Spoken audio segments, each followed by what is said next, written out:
भगवान की जय। पवन सुत हनुमान महाराज की जय। बोला बोला बाबाच्या नावानं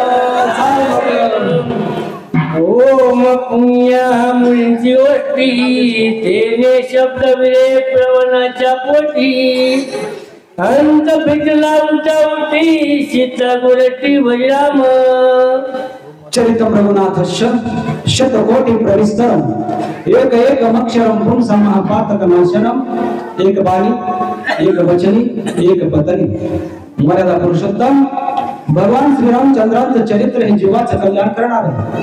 प्रपंचातील सर्व प्रश्नांची उत्तरे संसारात आपलेल्या जीवाचं केवळ एकमेव विश्रांती स्थान आहे।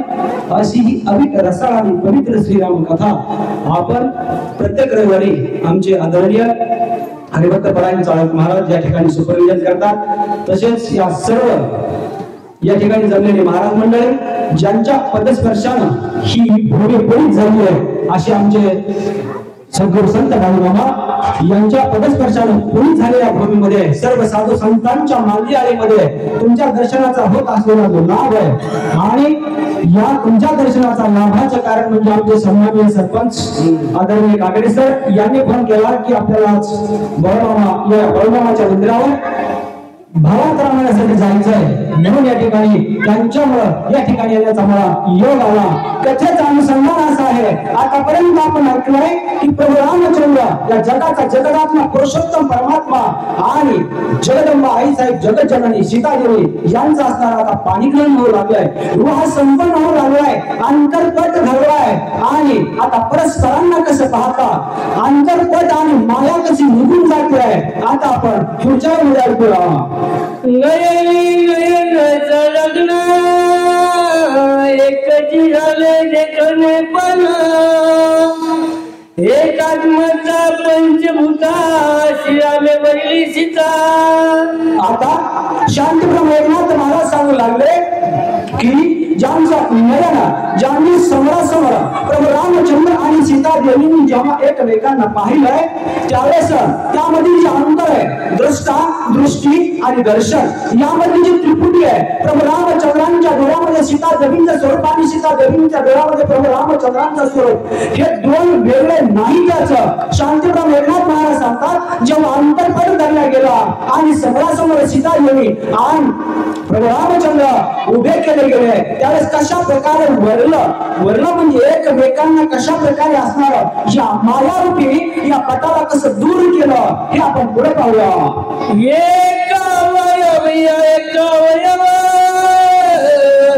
एक झाले सीताराम एक झाले जीव भाव लग्न पूर्व श्री वशिष्ठ विवाह सोहळ्यासाठी कोणाच्या सुपरविजन मध्ये हा विवाह सोहळा चाललाय जे असणारे महर्षी वशिष्ठ आहे संपूर्ण या संतांची मांदी आली आहे आणि यांच्या सर्व संतांच्या मांदी आळीच्या मध्ये सर्वांच्या उपस्थितीमध्ये सीता देवी आणि प्रभू रामचंद्रांबद्दल शांतप्रभू एकनाथ महाराज सांगतात की असणाऱ्या दोघांचं जे दोन्हीपण आहे दोघांच्या मनातील जे असणारं द्वैत आहे ते कशा प्रकारे निघून गेलं दोघांचे जे नयन आहे दोघांचे जे कर्म आहे दोघांचे जे नासिक आहे संपूर्ण अवयवाबद्दल शांतीप्रभू एकनाथ महाराज सांगतात की द्वैत संपलं आणि एक रूपता आली पुढे काय घडतं सीतेची निजमाता श्रीराम झाली लक्षणता तोची हस्त पावे सीता सुखरूपता स्वानंदे। सद्गुरू वशिष्ठांनी ज्याप्रमाणे सांगितलंय बोला बोला बाळूमामाच्या नावानं ज्याप्रमाणे सद्गुरू वशिष्ठांनी सांगतात की प्रभू ही असणारी मंत्राक्षता आहे ही मंत्राक्षता घ्या आणि सीता देवींच्या माथ्यावर काय करा अर्पण करा। त्यावेळेस प्रभू रामचंद्रांनी ती असणारी लग्नातील अक्षता घेतली आणि सीता देवींच्या माथ्यावर कुंकुमासारखी काय केली अर्पण केले आणि प्रभू रामचंद्रांनी अर्पण केल्यानंतर पुढे श्री सद्गुरू वशिष्ठ काय आदेश देतात ते ऐकूया। श्रीरामाचे निजमाता अक्षरा घालून जाता सीता सर्व बुद्धी देखे रघुनाथा कर्तव्याचा सलज। बोला बोला बाळूमामाच्या नावानं ज्यावेळेस सीता देवींच्या माथ्यावर सद्गुरू वशिष्ठजींनी सांगितलं त्याप्रमाणे प्रभू राम रामचंद्राने या अक्षता अर्पण केल्या, समर्पित केल्या. त्याचप्रमाणे वशिष्ठजींनी आदेश दिला की सीते ह्या असणाऱ्या ज्या अक्षता आहेत त्या प्रभू रामचंद्रांच्या माथ्यावर अर्पण कर. जेव्हा सीता देवींनी त्या अक्षता प्रभूंच्या माथ्यावर अर्पण करायला लागल्या त्यावेळेस सीता देवी स्वतःला विसरल्या, त्या जगाला विसरल्या आणि सर्वत्र या विश्वामध्ये फक्त प्रभू प्रभू प्रभू श्री रामचंद्र दिसू लागले. अशा प्रकारची अवस्था सीता देवींची झाली असं नाथबाबा सांगतो. पाणी ग्रहणी रघुनाथ पावनी आधी सर्वता क्रिया कौशल्य समजता निष्कर्मता श्रीरामे. ज्यावेळेस अशा प्रकारे हा विवाह सोहळा संपन्न होऊ लागलाय, पाणी ग्रहण होऊ लागलाय, दोघांची जे द्वैत संपलंय, अंतरपट मायेचा संपूर्ण नाहीसा झालाय. सीता देवी संपूर्ण विश्वाला स्वतःला प्रभू रामचंद्र या प्रकारची अनुभूती देऊ लागला आणि प्रभू रामचंद्र या विश्वामध्ये फक्त सीता देवी पाहू लागले. संपूर्ण माया मोह संपूर्ण अंतरपट निघून गेला आणि कसं पाणी ग्रहण संपन्न होत आहे ती ऐकूया. अर्धनारी नटेश्वरी जो पुरुष तोची नाही श्रीरामही जैसाच परी सीतावरी निरात्मा. काय सुंदर अशा प्रकारचं सरपंच साहेब या ठिकाणी वाचू लागले. बोला बोला बाळूमामाच्या नावानं.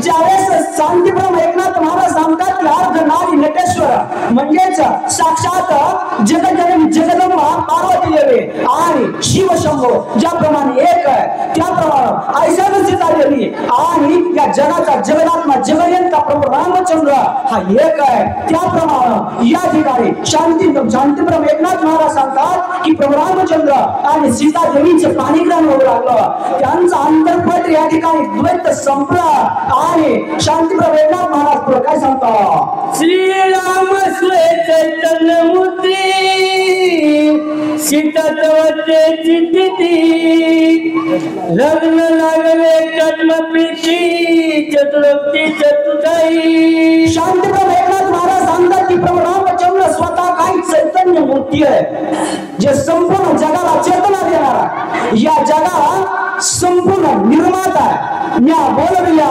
वेद बोले, म्या चालविल्या सुरू चाले, म्या हलविल्या प्राण हले. त्याप्रमाणे ज्याप्रमाणे माऊली सांगतात की या संपूर्ण जगाला चालवला, जगाचा रिमोट याच्या हाती आहे तो म्हणजे साक्षात प्रभू रामचंद्र आहे. ज्यांच्या भ्रुकुट विलासानं या विश्वाचं या जगाचं खूप वेळा काय होत आहे असणारा उदय असणारा आस्था आणि उदय होतोय.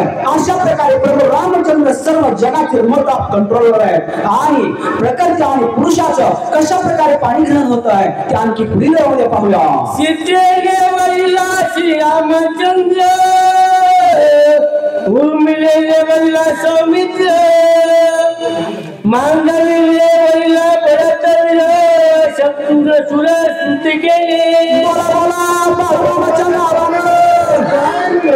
ज्याप्रमाणे या जगाचा जगदात्मा प्रभू रामचंद्रांना ऐसा सीता देवीने भरलाय, मला अर्पण केली आहे आणि त्याचप्रमाणे लक्ष्मणजींना उर्मिला देवींनी भरलाय. त्यानंतर भरतजींना मांडवीनं श्रुतिकीर्तीनं भरलाय आणि शत्रुघ्नजींना मांडवींना भरलाय. अशा प्रकारचं या ठिकाणी संपूर्ण या मिथिलेमध्ये विवाह सोहळा संपन्न झाला.